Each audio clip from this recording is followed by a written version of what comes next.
الحمدللہ رب العالمین والصلاة والسلام علی رسول اللہ۔ اللہ پاک قرآن پاک میں ارشاد فرماتے ہیں وَقَانَ الْإِنسَانُ عَجُولًا، کہ انسان بہت جلد باز ہے۔ ہم نے دنیا میں دیکھا ہے کہ اگر انسان جلد بازی کرتا ہے تو اکثر اس کو نقصان فیس کرنا پڑتا ہے۔ اس کے برعکس اگر کوئی شخص صبر سے اور اطمینان سے کام کرے تو اس میں اس کو فائدہ ہی ہوتا ہے۔ جب ایک انسان بچہ ہوتا ہے تو اس کی خواہش ہوتی ہے کہ وہ جلدی سے بڑا ہو جائے، جلدی سے اسے کوئی اچھی جاب مل جائے، وہ سیٹل ہو جائے جلدی سے۔ اور بچپن میں بھی اس کے معاملات کچھ اسی طرح ہوتے ہیں۔ اگر وہ کسی دکان کے اوپر کوئی کھلونا دیکھ لے تو اس کی خواہش ہوتی ہے جلدی سے اسے مل جائے، اور اگر اس سے وہ نہ ملا تو پتہ نہیں کتنا بڑا نقصان ہو جائے گا۔ اور اگر ایک دفعہ وہ گھر لے آتا ہے اس کھلونے کو تو پھر اس کی کوئی وقت نہیں رہتی کچھ دنوں کے بعد اس کی نظر میں۔ اسی بات کو سمجھانے کے لیے بچپن میں چھوٹی چھوٹی کہانیاں بھی سنائی جاتی ہیں، بتائی جاتی ہیں۔ جیسے کہ ایک کہانی میں نے بچپن میں پڑھی تھی کہ ایک کسان تھا، اس کے پاس ایک اس کا وفادار کتا تھا۔ تو ایک دفعہ کسان کو اچانک گھر سے ایمرجنسی میں جانا پڑا تو اس کا چھوٹا بچہ گھر میں موجود تھا کتے کے علاوہ۔ جب وہ واپس آیا تو راستے میں بار بار اس کو بچے کا خیال آئے کہ کہیں کتا اس کو نقصان نہ پہنچا دے۔ جب وہ گھر کے دروازے پر پہنچتا ہے تو دیکھتا ہے کہ کتے کے منہ کے اوپر خون لگا ہوتا ہے۔ اس کے ذہن میں فوراً یہ خیال آتا ہے کہ شاید اس کتے نے میرے بچے کو نقصان پہنچا دیا، اور وہ اس کتے کو مار دیتا ہے۔ جب وہ اندر جاتا ہے تو وہ دیکھتا ہے کہ ایک بھیڑیا مرا ہوا پڑا ہے اور اس کا بچہ جو ہے وہ ٹھیک ٹھاک ہوتا ہے۔ پھر اسے اندازہ ہوتا ہے کہ میرے بچے کی جان بچانے کے لیے میرے پالتو کتے نے اس بھیڑیے کو مار دیا اور میں نے جلد بازی میں بہت بڑا نقصان کر دیا۔ اور اس طرح کی بہت ساری مثالیں، کہانیاں بچپن میں ہمیں بتائی جاتی ہیں تاکہ ہم جلد بازی سے بچیں۔ لیکن ہم جیسے جیسے بڑے ہوتے ہیں یہ جلد بازیاں ہماری ختم نہیں ہوتی، چاہے دین کے معاملات ہوں چاہے دنیا کے معاملات ہوں۔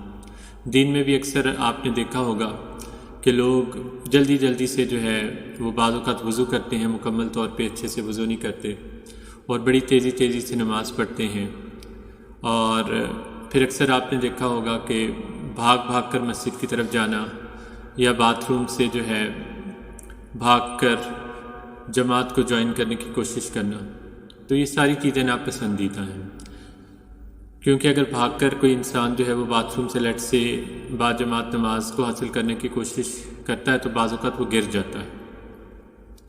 اللہ تعالیٰ نے رحمان کے بندوں کی ایک صفت بیان کی ہے وَعِبَادُ الرَّحْمَٰنِ الَّذِينَ يَمْشُونَ عَلَى الْأَرْضِ هَوْنًا، کہ اللہ کے بندے وہ ہیں جو زمین پر بڑی گریسفلی چلتے ہیں، اطمینان کے ساتھ، عاجزی کے ساتھ۔ اللہ کے نبی جب چلا کرتے تھے تو وہ اس طرح چلتے تھے جیسے پہاڑی سے کوئی نیچے اتر رہا ہے، بڑی گریس کے ساتھ، عظمت کے ساتھ۔ اسی لیے ہمیں منع فرمایا گیا ہے کہ جب نماز کا وقت ہو جائے تو بھاگ کر مت جائیں، بلکہ اطمینان کے ساتھ جائیں، جو مل جائے اس کو آپ پڑھ لیں۔ بہرحال اسی طرح کی کیفیت ہماری باقی عبادات میں بھی دیکھی جاتی ہے۔ رمضان آتا ہے تو ہماری خواہش ہوتی ہے زیادہ سے زیادہ قرآن پاک مکمل کر لیے جائے، حالانکہ اگر ایک قرآن بھی پڑھ لیا جائے، باقی اگر اس کو سمجھ لیا جائے تو وہ ہمارے لیے زیادہ بہتر ہے۔ عمرے پر جائیں، زیادہ سے زیادہ عمرے کر لیں۔ تو یہ تمام عبادات جو ہیں اللہ تعالیٰ جو ہے ہم سے ان عبادات میں اخلاص چاہتا ہے، نہ کہ جلدی جلدی مقدار، یعنی کہ کوالٹی اچھی ہونی چاہیے کوانٹٹی کے مقابلے میں، لیکن یہ بات ہمیں سمجھ میں نہیں آتی۔ اسی طرح دعائیں ہم مانگتے ہیں، ہم کہتے ہیں جلدی جلدی ہماری دعائیں قبول ہو جائیں۔ تو یہ تمام معاملات ایسے ہیں جو دین کے ہیں، ان میں اللہ تعالیٰ ہمارے اخلاص کو دیکھ رہے ہوتے ہیں۔ اس کے برعکس اگر دنیا میں آ جائیں تو دنیا میں بھی یہی معاملات ہیں۔ اگر میرا رنگ کالا ہے تو میری خواہش ہوتی ہے فیئر اینڈ لولی لگا کے میں جلدی سے گورا ہو جاؤں، بال اتر گئے ہیں سر کے تو خواہش ہوتی ہے کہ کوئی ایسا تیل مل جائے راتوں رات، وہ رات کو لگاؤں، صبح اٹھوں تو بال اگے ہوں۔ جم اگر میں نے جوائن کیا تو جلدی سے میرا وزن گھٹ جائے، یا میں ڈائٹنگ کر رہا ہوں تو راتوں رات یا ہفتے 10 دنوں میں اگر رزلٹ نہ آئے تو میں مایوس ہو کر بیٹھ جاتا ہوں۔ تو ہم لوگ دنیاوی معاملات میں بھی اپنی ہتھیلی پہ سرسوں جمانا چاہتے ہیں کہ جلدی سے کوئی پیر فقیر مل جائے، وہ دعا کر دے، میری کوئی لاٹری نکل آئے، میرا کوئی پرائز بانڈ نکل آئے۔ روزانہ ہم دیکھتے ہیں کہ ایسے لوگ کئی جلدی میں ڈیسیجن کر لیتے ہیں بچوں کی شادیوں میں، بعد میں ان کو پچھتانا پڑتا ہے۔ جلدی میں اکثر جو ہے وہ لوگ جلد بازی میں غلط فہمی کی وجہ سے بعض اوقات ڈیورس دے دیتے ہیں اور پھر بعد میں پچھتاتے ہیں اور مسائل پوچھتے ہیں۔ اسی طریقے سے جلد بازی میں اکثر جو ہے وہ ناحق قتل کر دیے جاتے ہیں، لڑائی جھگڑے ہو جاتے ہیں، کسی دوسرے کی بات سنی، اس کی کوئی تحقیق نہیں کی اور جلد بازی میں کسی دوسرے شخص کی انسلٹ کر دی گئی، یا پھر جلد بازی میں جو ہے وہ ہاتھ اٹھا لیا گیا۔ تو یہ تمام دنیاوی معاملات آئے دن ہم دیکھتے ہیں، کتنے روزانہ ایکسیڈنٹ ہوتے ہیں جلد بازی کی وجہ سے، تیز رفتاری کی وجہ سے۔ تو دین اور دنیا دونوں کے اندر جو ہے وہ ہمیں حکم دیا گیا ہے کہ ہم اطمینان کے ساتھ اور سوچ سمجھ کر اپنے معاملات کو اور اپنے امور کو سر انجام دیں۔ کچھ کاموں میں اللہ کے نبی نے ہمیں حکم دیے، آپ جو تھے ہمیں صرف تعلیم ہی نہیں بلکہ صحابہ کی تربیت بھی کرتے تھے، جیسے کہ آپ صلی اللہ علیہ وآلہ وسلم نے فرمایا کہ ان کاموں میں جلدی کرنی چاہیے، جنازہ تیار ہو جائے تو آپ جلدی سے اس کو دفنا دیں، بچے بچیاں بالغ ہو جائیں، ان کے اچھے رشتے مل جائیں، آپ ان کی شادی کر دیں، اگر کوئی بیوہ ہے اس کے نکاح میں بھی دیر نہ کی جائے۔ پھر اس کے علاوہ آپ صلی اللہ علیہ وآلہ وسلم نے فرمایا کہ مزدور کا پسینہ خشک ہونے سے پہلے پہلے اس کی مزدوری دے دی جائے۔ اسی طرح اللہ کا شکر ادا کرنے میں بھی جلدی کرنی چاہیے تاکہ اللہ کی نعمتوں سے ہم زیادہ سے زیادہ فائدہ اٹھائیں اور اللہ کی مزید نعمتیں ہم پر ہوں۔ اسی طرح اگر کوئی گناہ سرزد ہو جائے تو توبہ کرنے میں جلدی کرنی چاہیے، نماز کا وقت ہو جائے تو اول وقت میں نماز جو ہے وہ پڑھنی چاہیے۔ اسی طرح دنیاوی معاملات میں بھی اگر کوئی قرض ہے، کوئی فرض ہے تو اس کو ادا کرنے میں ہمیں جلد از جلد اس قرض سے جو ہے وہ اپنے آپ کو چھٹکارا دلانے کی کوشش کرنی چاہیے۔ اگر ہم سے کوئی غلطی ہو جائے تو ہمیں جو ہے وہ ایکسکیوز کرنے میں دیر نہیں کرنی چاہیے، معذرت کرنے میں دیر نہیں کرنی چاہیے۔ اسی طرح اگر ہمارے ساتھ کوئی احسان کرے، کوئی بھلائی کرے تو شکریہ کہنے میں بھی دیر نہیں کرنی چاہیے۔ تو یہ کچھ معاملات ہیں جن کے اندر ہمیں حکم ہے کہ ہم جلدی کریں۔ اسی طرح روزے کا معاملہ ہے کہ اگر افطاری کا وقت ہو جائے تو آپ اس کو ڈیلے نہ کریں، آپ روزہ افطار کریں۔ اسی طرح آپ نے کوئی نیکی کا ارادہ کر لیا ہے تو آپ جیسے کوئی صدقہ خیرات کا آپ نے ارادہ کیا تو اس کو ڈیلے نہ کریں، ہو سکتا ہے پھر آپ اس کو تاخیر کی وجہ سے چھوڑ ہی دیں۔ تو اگر آپ نے کسی کو صدقہ دینے کا ارادہ کر لیا فوری طور پر اس کو دے دیں۔ لیکن اس کے ساتھ ساتھ آپ صلی اللہ علیہ وآلہ وسلم کی جو تعلیمات ہیں ان سے یہی پتہ چلتا ہے کہ وقار کے ساتھ اور آہستگی کے ساتھ اور اطمینان کے ساتھ کاموں کو سر انجام دیا جائے۔ جیسے کہ عرفہ کے دن آپ صلی اللہ علیہ وآلہ وسلم جب میدان عرفات میں تھے تو غروب آفتاب کا وقت ہوا، سب لوگ مزدلفہ جانے کی تیاری کرنے لگے، تو آپ صلی اللہ علیہ وآلہ وسلم نے سنا لوگوں کے شور کی آواز اور ایک بھگدڑ کی آواز، تو آپ صلی اللہ علیہ وآلہ وسلم نے ان کو فرمایا کہ لوگوں سکینت اختیار کرو۔ اللہ کے نبی صلی اللہ علیہ وآلہ وسلم نے فرمایا ہے کہ جلدی شیطان کی طرف سے ہے اور اطمینان اور سکینت اللہ کی طرف سے ہے۔ آپ کے اخلاق میں ہمیں میانہ روی نظر آتی ہے اور اسی کا ہمیں بھی حکم دیا گیا۔ جن کاموں میں ہمیں اللہ اور اس کے رسول نے جلدی کرنے کا حکم دیا ہے اس میں اکثر ہم جلدی نہیں کر رہے ہوتے، جیسے کہ اکثر سننے میں آتا ہے کچھ لوگ صاحب استطاعت ہوتے ہیں، ہر لحاظ سے وہ حج کر سکتے ہیں لیکن وہ حج کو ٹالتے رہتے ہیں کہ آخری عمر میں جا کے کریں گے تاکہ سارے گناہ بڑھاپے میں معاف ہو جائیں اور ہم بخشے جائیں۔ جبکہ اللہ تعالیٰ جو ہیں قرآن پاک میں ہمیں عرض کر رہے ہیں کہ دوڑو اللہ کی طرف، نیکی کے کاموں میں جلدی کرو، ففروا الی اللہ۔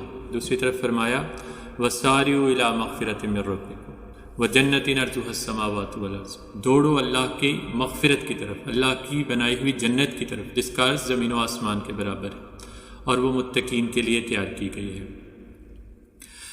تو نظام کائنات کے اندر بھی اگر ہم دیکھیں تو ہمیں پتہ چلتا ہے کہ اللہ نے جتنے بھی اپنے شاہکار بنائے ہیں، صبح و شام ہے، موسم ہے، ان سب کے اندر ایک سکون ہے، اطمینان ہے، ایک سلیقہ اور طریقہ ہے۔ اب جیسے صبح ہوتی ہے تو اچانک سے صبح نہیں ہو جاتی، رات ہوتی ہے تو اچانک سے اندھیرا نہیں ہو جاتا، آہستہ آہستہ سورج غروب ہوتا ہے، آہستہ آہستہ سورج طلوع ہوتا ہے۔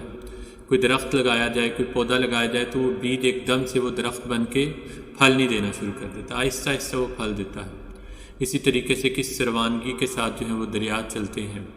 تو یہ ساری چیزیں اگر انسان سیکھنا چاہے تو ان سے بھی سیکھ سکتا ہے اللہ کے نبی نے تو ہمیں یہاں تک تربیت کا اہتمام فرمایا کہ اگر آپ کھا بھی رہے ہیں پی بھی رہے ہیں تو ان کے اندر بھی آپ اطمینان کے ساتھ کھائیں، آہستہ آہستہ چبا چبا کر کھائیں تاکہ کھانا ہضم ہو۔ پانی کو ایک سانس میں نہ پی لیا جائے، 3 سانسوں میں ٹھہر ٹھہر کے پانی کو پیا جائے۔ لیکن ہمارے ہاں اس کے برعکس اکثر دیکھا گیا ہوگا کہ جب کھانا کھلتا ہے تو کیا حال ہوتا ہے، پھر اس کے بعد جلد بازی میں کیسے پلیٹوں کو بھر لیا جاتا ہے اور کتنا فوڈ جو ہے وہ ضائع کیا جاتا ہے۔ اور اسی طرح بعض اوقات ہم لوگ جلد بازی میں اپنے ہی بچوں کو غصے میں آ کر بددعائیں دینا شروع کر دیتے ہیں۔ بعض اوقات اگر آپ نے دیکھا ہوگا کوئی بیمار ہو، بیماری طویل ہو جائے تو وہ موت مانگنے میں جلدی کرتا ہے۔ تو اللہ پاک نے ان چیزوں سے منع فرمایا، اور یہ آیت جو اللہ تعالیٰ نے قرآن پاک میں ارشاد فرمائی ہے وَيَدْعُ الْإِنسَانُ بِالشَّرِّ دُعَاءَهُ بِالْخَيْرِ، بعض اوقات انسان شر کو بھی ایسے مانگتا ہے جیسے اسے بھلائی مانگنی چاہیے۔ وَكَانَ الْإِنسَانُ عَجُولًا، انسان بڑا جلد باز ہے، یعنی کہ بعض اوقات وہ خیر کو شر اور شر کو خیر سمجھ رہا ہوتا ہے، ہو سکتا ہے وہی بیماری اس کے لیے گناہوں کی معافی کا سبب بن جائے۔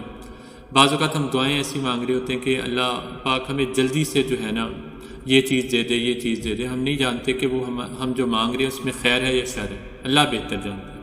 اللہ تعالیٰ قرآن پاک میں ارشاد فرماتے ہیں وَعَسَىٰ أَن تَكْرَهُوا شَيْئًا وَهُوَ خَيْرٌ لَكُمْ وَعَسَىٰ أَن تُحِبُّوا شَيْئًا وَهُوَ شَرٌّ لَكُمْ، ایک چیز جس کو تم سمجھتے ہو کہ وہ تمہارے حق میں بہتر ہے، ہو سکتا ہے وہ تمہارے حق میں بہتر نہ ہو، اور ایک چیز جس کو تم اپنے حق میں بہتر سمجھتے ہو سکتا ہے اس میں شر ہی شر ہو۔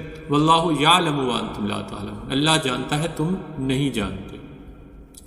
اور ہمیں اس طرح سے دعا جو ہے وہ کرنے کا طریقہ جو ہے وہ سکھایا گیا ہے اللہ کے نبی کے ذریعے کہ اس طرح سے دعا کیا کرو اللہم انی استخیرک بعلمک واستقدرک بقدرتک واسألک من فضلک العظیم، یعنی کہ اللہ ہم آپ سے خیر طلب کرتے ہیں آپ کے علم سے، اپنے علم سے نہیں، کیونکہ ہمارے علم میں ہو سکتا ہے ایک چیز جس کو ہم اچھا سمجھ رہے ہیں وہ اچھی نہیں ہے، اور ہم آپ سے جو ہے وہ سوال کرتے ہیں فضل عظیم کا۔